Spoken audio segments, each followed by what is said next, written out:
Tiga kisah yang dapat menggugah hati, mengubah standar kita tentang cara kita menjalani kehidupan di dunia. Kadang kita sudah merasa bahwa kita adalah orang yang banyak berbuat kebaikan dalam kehidupan ini. Tetapi setelah mendengar kisah ini, pasti akan berubah penilaian kita. Tiga kisah pelajaran yang semuanya terjadi dalam satu momen. Kisah pelajaran dalam perang Uhud. Kisah pertama tentang seorang sahabat Nabi SAW bernama Abdullah bin Jashi radhiyallahu anhu.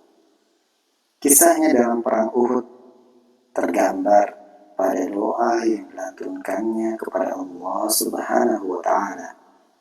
Diceritakan tatkala perang Uhud berkecamuk, Abdullah bin Jashi berdoa kepada Allah Subhanahu wa Ta'ala agar mendapatkan mati syahid, dan Allah mengabulkan permohonannya. Dalam sebuah riwayat dikisahkan bahwa Abdullah bin Jashi radhiyallahu anhu berkata kepada Sa'ad bin Abi Waqqas, "Tidakkah kita berdoa?" Maka Sa'ad berkata, "Ayo kita menyendiri di suatu tempat." Lantas Sa'ad mulai berdoa, "Wahai Tuhanku, apabila besok kami bertemu musuh, maka pertemukanlah aku dengan seorang yang paling kuat, sehingga aku memeranginya karenamu. Kemudian berikanlah aku kemenangan atasnya, hingga aku bisa membunuhnya." Abdullah bin Jashi mengamininya. Kemudian giliran ia berdoa, "Ya Allah, berilah kepadaku seorang yang paling kuat, yang aku perangi karenamu, sehingga ia bisa membunuhku, kemudian memotong hidung dan telingaku, sehingga jika aku menjumpaimu, maka aku katakan, ini semua untuk membelamu dan membela Rasulmu. Lalu engkau mengatakan, kamu benar." Setelah peperangan, Sa'ad berkata, "Sungguh doanya lebih baik dari doaku, dan aku telah melihatnya pada akhir siang, keadaan hidung dan telinganya tergantung di seutas benang."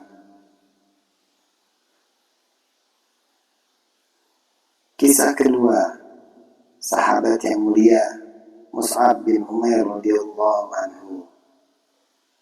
Beliau termasuk dari kalangan sahabat Nabi yang senior dan banyak memiliki keutamaan. Seorang pemuda yang sangat tampan di kota Mekah. Kedua orang tuanya sangat mencintainya. Ibunya yang kaya raya memberikannya pakaian yang paling bagus dan lembut. Dia juga merupakan orang yang paling harum dan wangi di kota Mekah. Sendal yang dia gunakan adalah sendal dari Hadramani dari Yaman.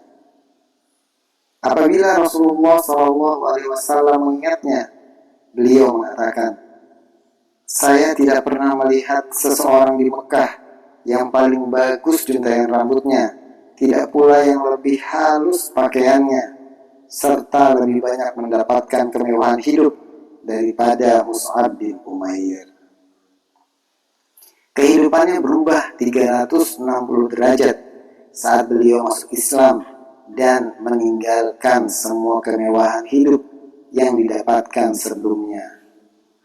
Tergambar pada syahidnya di perang Uhud karena terbunuh oleh Ibnu Qami'ah al-Laythi yang menyangka Mus'ab radhiyallahu anhu sebagai Rasulullah sallallahu alaihi wasallam.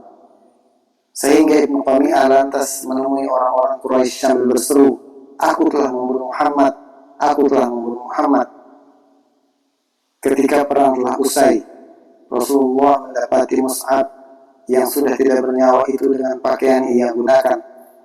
Ternyata pakaian yang ia gunakan tidak bisa menutupi seluruh tubuhnya untuk dijadikan kafan. Jika kepalanya ditutup, maka nampak kedua kakinya. Sebaliknya, Jika kedua kakinya ditutup, maka akan nampak kepalanya. Sehingga Nabi SAW memerintahkan agar bagian kepalanya ditutup dengan pakaiannya, dan untuk kakinya ditutup dengan rumput. Setelah itu sahabat Mus'ab radhiyallahu anhu dimakamkan.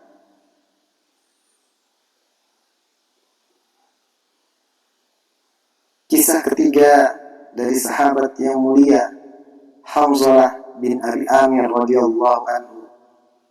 Terabadikan pada pertempuran Uhud kisah beliau yang sungguh luar biasa.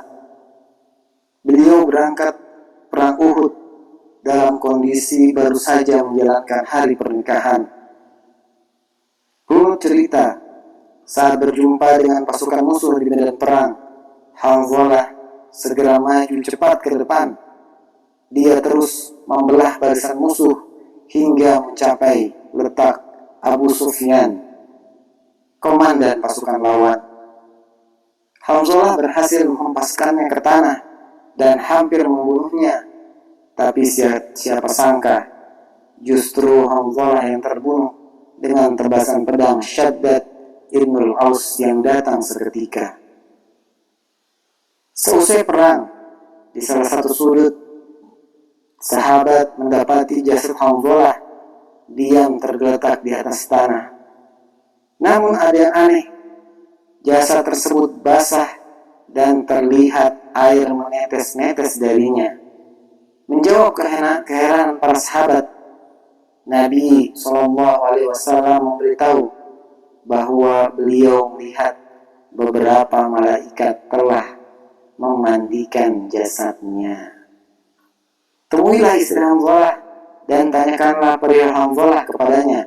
Perintah Rasulullah SAW kepada para sahabat.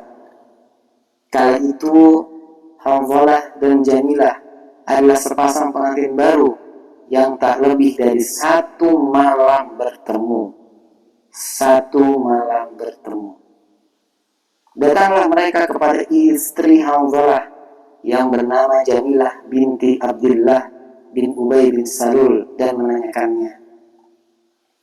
Istrinya menjawab, Hamzah berangkat dalam keadaan junub ketika mendengar panggilan jihad. Mendengar penjelasan itu, Rasulullah SAW berkata, oleh sebab itulah dia dimandikan oleh para malaikat.